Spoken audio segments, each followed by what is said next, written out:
fight. Who is beating you? Who is beating you? You are beating me. Who beating you?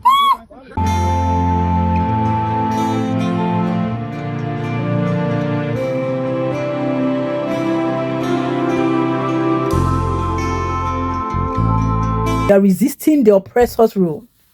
This is the motherland Ghana. And in Ghana, we resist oppressor's rule as Nigerians, oppressors in Ghana. That line of the anthem, the Ghana's anthem, stuck in my head, like it stuck in my head. And help us to resist oppressor's rule with all our will and minds forevermore. Yes, oppressors' rule such as this is what we are fighting against. So if you are a Nigerian and you think at this point Ghana is a lawless country, or Ghanaians are joking or are jokers, you are in for a long thing. You see, this one is just an example. If you've not seen my video where I gave us a very massive hot dance, concert dance, go and do that. Because you see, I love things like this. And it's not over until it is over. I told you I'm coming live with my face right on your screen like I never left. Yes. And we are back again with another hot one. Hot concert, hot gist, hot news from what is happening in the Nigerian Senate House. Guys, Nigerian Senate House is on fire. You know, recently the INEC chairman was removed. Yes, he resigned. And at the end of the day, another has been replaced, and they are contemplating on how the incoming election in 2027 is going to go. And as a result of that, a lot of debate, confusion, chaos in the house, until one man, one man from nowhere, who mistakenly escaped Ghana, stormed there amongst them to tell them that, see, if we say we want to do a proper election, we should learn from Ghana. Our older brothers and sisters as Ghana, even though Nigerians will never want to accept that. You know, they hate correction and they don't take correction. Upon what the man told them, they didn't hear. They didn't hear. They still went ahead to say, now Ghana, now we teach Ghana. We are the one that is teaching Ghana, our younger brothers. Wait, let us take a look at this. But don't forget to like. Don't forget to like, because today's gist is hot. Hear when they said it. Look at our neighboring country, Ghana. The general elections they conduct. The last one specifically, presidential election, no litigation. Even before the final vote, the tally was counted to address the issues that have been speculated, rightly or wrongly, so that you can from now build a foundation of integrity and confidence on the people. Were you a part of the president's legal team or no? Thank you. Well, I would have said, if you had spoken without asking question and a mischievous question, you would have looked as if you are no longer in opposition. But when you mentioned Ghana and other West African countries, they actually borrowed from Nigeria. You are from Bayelsa State, representing a section of Bayelsa. Recall that when the last election was done, even before the final announcement, the then President, Jonathan, who was from Bayelsa, congratulated President Buhari, even before the final election was done. Clearly. And I'm also aware that in 2007, the elections were not very good. That even the person who won came out and said, I must reform the electoral system. And that was late President Yaradua, may he so rest in peace. He said to himself, and by the time he finished in 2011, when I contested for second term as a governor, I can tell it was much better. The litigations were less than 30% of what we had in 2007. So I know that as the election improves, not just the participants have confidence to congratulate their opponents. So that's what they are telling him. He should go and he should conduct where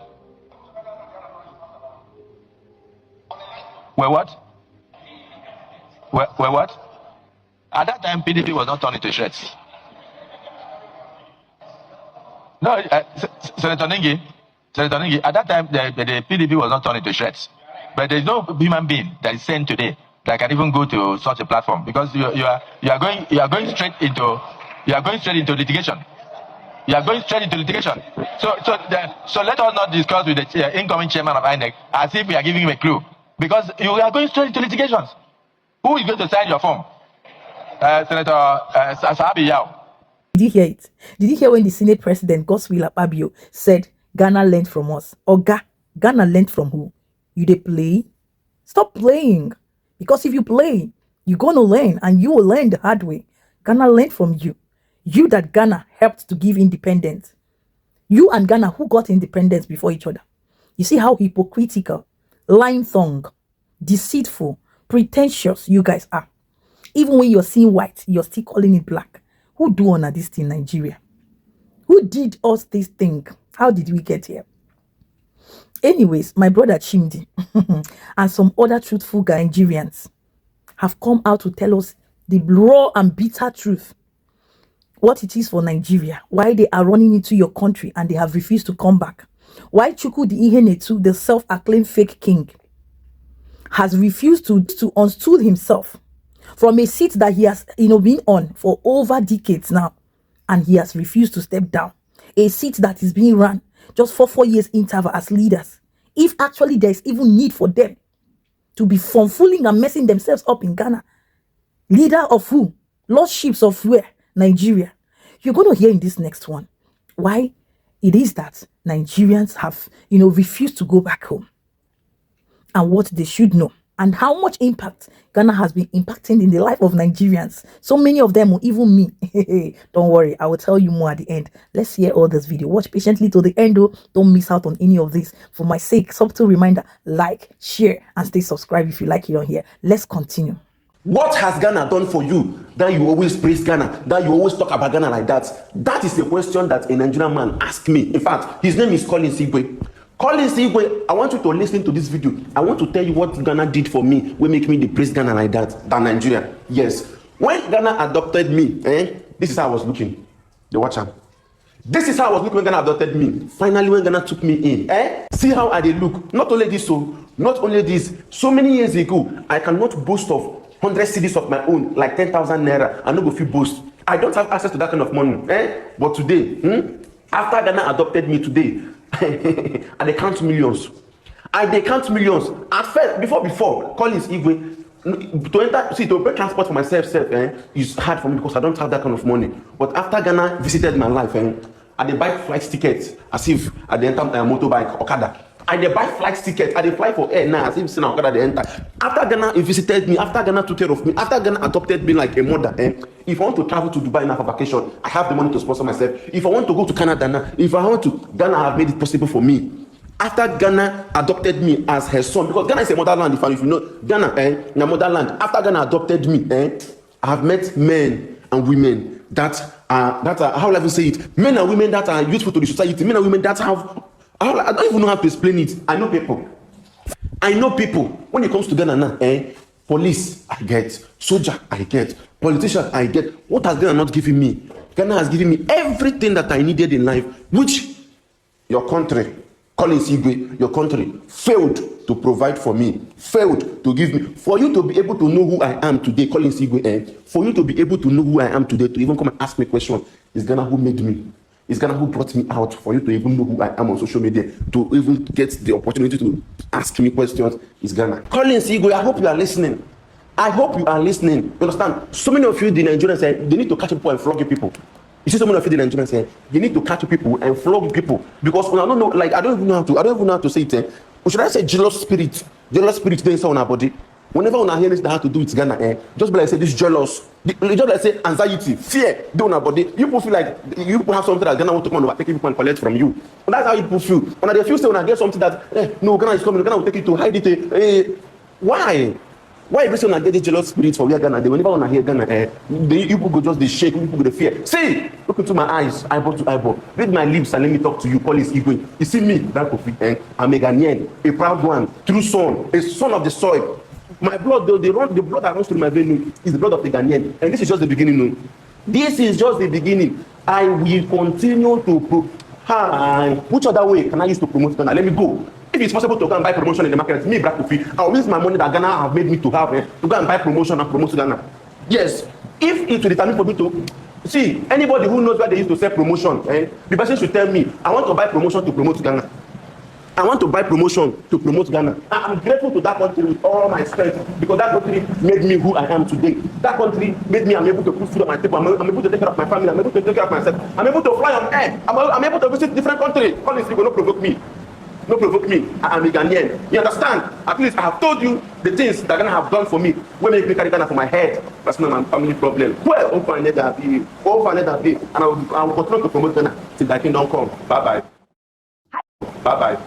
Am I too loud if I say that Nigeria is not as nice as most countries in the African continent? I'm not. Don't stop. Let me explain. Let me start from something as simple as the airport when you come in. If you are coming by yourself and you don't know anyone, it's already a shit show for you because you go in, immigration is stressing you out. People are already dragging you left and right, asking you for the most mundane things, asking you for bribes, for money, all that stuff. Now I'm getting upset because in a normal functioning country, guys, if you see a problem, when people land in this country, immigration, the corruption there, people, it's just not as smooth as it should be, as smooth of a process.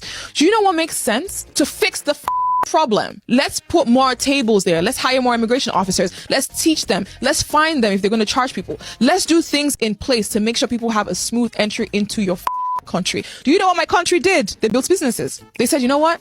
We're going to have people who you can hire and pay to take you from the plane through immigration to get your luggage and leave. Classism. Our biggest issue is classism. Because now if you can afford to pay 80 to 150,000 naira or more, you get picked up from right, but you have people with, you know how like in America when you land, you have people with your names. You have that right before immigration. They take you through immigration. Immigration like looks at you, oh hi, here's the paperwork. Yeah, don't do anything. Go.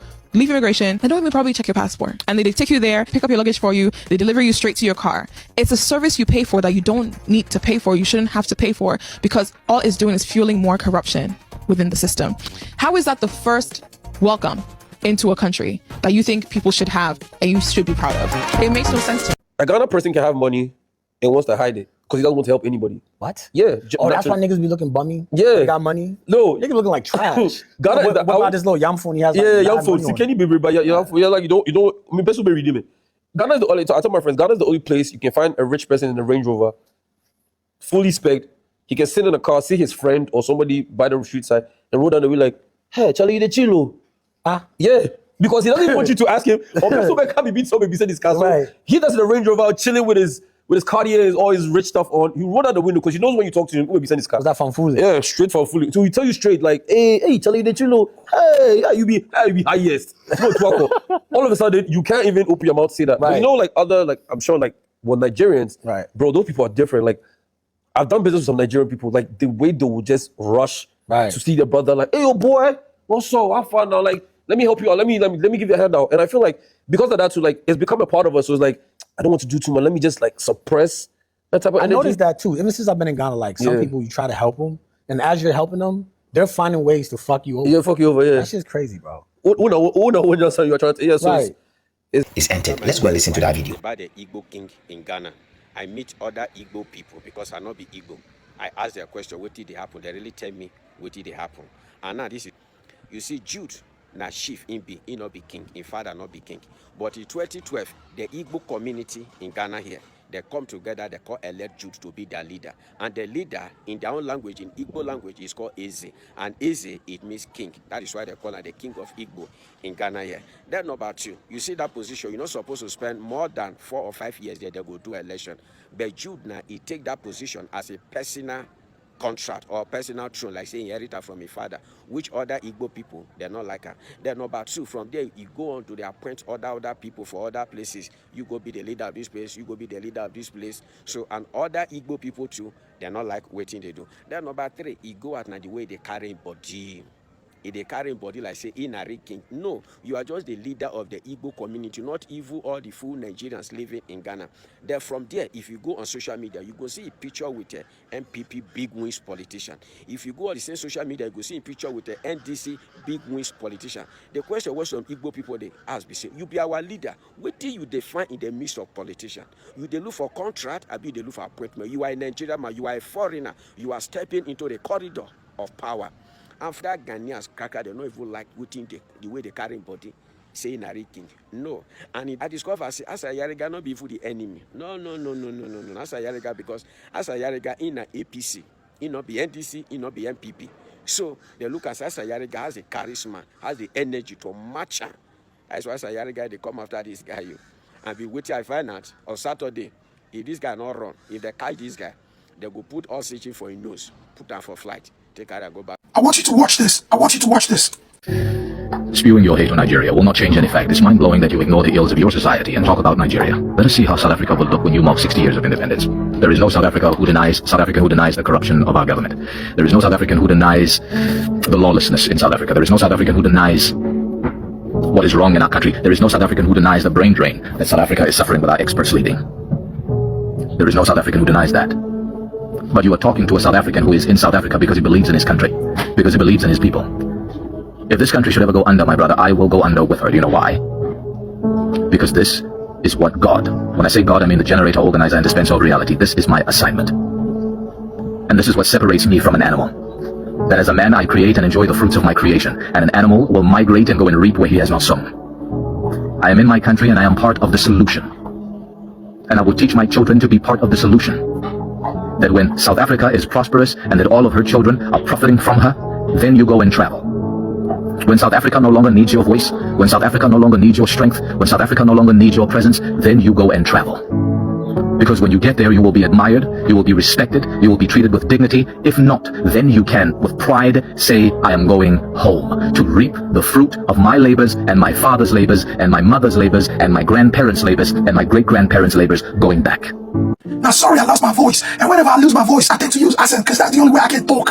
All right, so please, I lost my voice because I shouted last night. All right, so listen very carefully. First of all, let's address the criminal in the room. Let's address the criminal in the room. When you look at that comment, which the South African is responding to, this guy said, spewing hate. By the way, thank you, South African, for correcting him, because their criminality never lets them speak good English. They always have their grammatic errors because they are criminals. Now, he said spewing hate on Nigerians does not change the fact that there are ills in South Africa, whatever. But let me address something. Now, this is a criminal enterprise.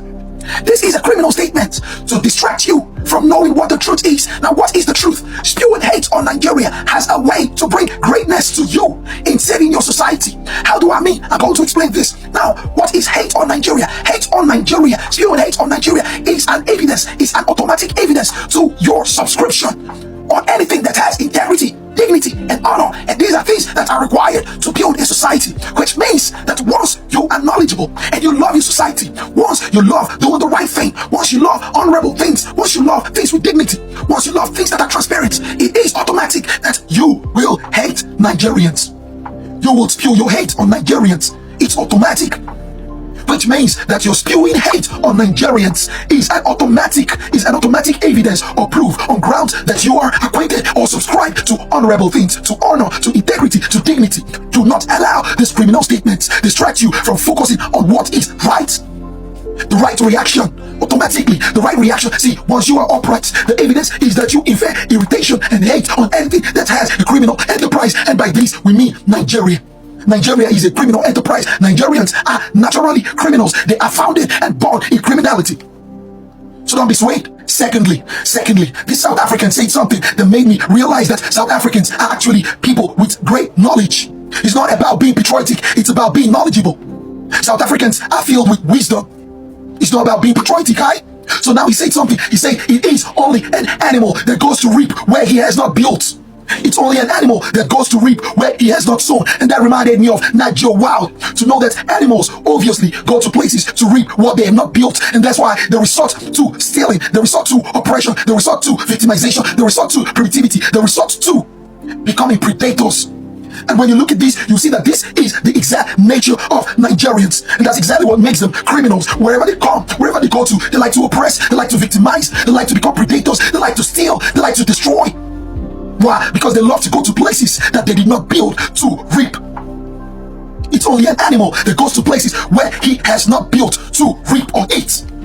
Now this man said something, this my beloved South African said something. He said that a man who is not an animal, a man who has no animalistic instinct, only builds, only reaps, only eats where he has built. He reaps where he has sown. That is the natural instinct of a man. He said something that blew my mind. He said until he is done building South Africa and now knows South Africa does not need his help anymore, that's when he has the right and luxury and the freeness of heart to travel. That's when he can travel overseas. But as long as he sees South Africa needs his help, as long as he sees South Africa is in trouble, he knows he himself and his children have the rights and the obligation to build South Africa, to save South Africa. How many Nigerians can do this? They don't do this. That's why they have the migration mentality. That's why they relocate every single time. Why? Because they are animals. They love to reap where they've not sown. And they do this in marriages. Nigerian ladies love to go to places where they have not sown, to reap from what another man's family had built. And that's why they get destroyed. Regina Daniels, for example. Did you just see it? Did you just see it? Chimdi, my brother, see, I remember when my voice was lost and I was struggling to speak out a few months ago. And I know that it is only a passionate person that even when your voice is down, you always want to speak out. So Chimdi, don't worry. Your voice aren't going anywhere. We are not retiring or resigning anytime soon until the change we want for this nation, Nigeria, is gotten and achieved. So don't worry, just take ginger tea, take warm water, get enough rest, and, rejuvenate yourself. Your voice will come back. This is the golden voice of my brother Chimdi. Did you hear what he said? Did you hear what that South African said? I die. If my country goes down, I go down with my country. I am not a coward. That is what it should be for Nigerians. That is what Ghanaians are acting and standing and fighting for. And when you hear Nigerians, when the Nigerians hear this, they say, we are one brothers, we are united, we will let peace reign. Nobody is saying peace will not reign or peace shouldn't reign. Learn as Nigerians to stand, to fight and protect and defend your country any day, anytime. If everybody, I keep asking, runs away from the country, from insecurity, from poverty, from chaos in the country, who is going to fix this country? You see how South Africans are there fighting in their country. Ghanaians are there fighting in their country. Kenyans are there fighting in their country. Even Cameroon, of all people, Cameroon that we least expected, have woken up to their realities and they are fighting and standing for their country. That is how all countries in the continent of Africa is supposed to be fighting and protecting their country. When we say border-free ECOWAS, at the end of the day, is it a reason for Nigerians, as Chukwudi Ihenetu, Nigerian scammers, Nigerian Oloshos, name them, to get into all these countries, to break the laws, the tradition, and the custom of Ghana and all these countries they find themselves? Tell me in the comments. Is it what it's supposed to be? I have never seen a people that loves foreigners as Ghanaians. I've never seen a people that loves peace as Ghanaians. In fact, this whole trend of Chukwudi Ihenetu, the IGBO'S, Nigerians, has really taught me a lot about Ghanaians that I never knew. There are Ghanaians that can die for peace, that can die for their peace. And that is why they are fighting to stop and put an end to anything that would disrupt their peace, their safety, and their progress. Because where there is peace, there is safety, there is progress. Why is it that there's no progress in Nigeria? Because there is crime, there's corruption, there is evil going on in the country. The land has been desecrated. The land has been defiled. There's chaos, there's confusion everywhere in the country. And the only solution, most of them think, is leaving the country. And that's why you see that people as Chukwudi Ihenetu and this criminal that was arrested think the way it is in Nigeria is the way it should be in Ghana. And that's why they go there to exhibit all these criminalities, all these notorious, violent, insulting, abusive characteristics, tendencies, and behaviors. But I'm so happy recently, what I saw yesterday, that the Ghana police, Honorable Dr. Yariga, Kweku Annan, and every meaning patriotic Ghanaian youth, they are all awake and active. If you know what is looming for you criminals as Nigerians, you will better pack your bags, pack your luggages, your baggages, your crime, your evil, and leave the country before the wrath of the law catches up on you. Let me see all you Nigerian hoodlums who will on your camera and be insulting, debasing, demoting a country as Ghana, with your sponsors as Ajim and the sister and the rest. Look at the country you are debasing, a country that is way and far better than you, that has touched the life of people like Barack Kofi, as we have heard, has touched my life as Chivik. Victoria, Ghana has touched my life in all ramifications, mentally, physically, spiritually, financially, name it, health-wise. Don't you see how I am glowing like Gloria to the glory of God Almighty? Somebody shout hallelujah. If you see me before, before, black, black and dark, But now I'm glowing. I'm glowing to the glory of God because of the motherland Ghana. I can't wait for the motherland Ghana to bless me. I can't wait to storm the motherland Ghana to tap my supernatural powers and blessings. If you don't know the right people to even identify with, it's Ghanaians, South Africans, and all these countries that are bold and courageous, fearless. Did you hear when that South African man was speaking with authority, with courage, resilience?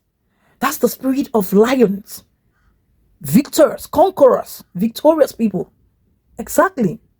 And that is how it should be. So Nigerians, dear Nigerians, Chimley, let me tell you, in less than no time, your voice will be back.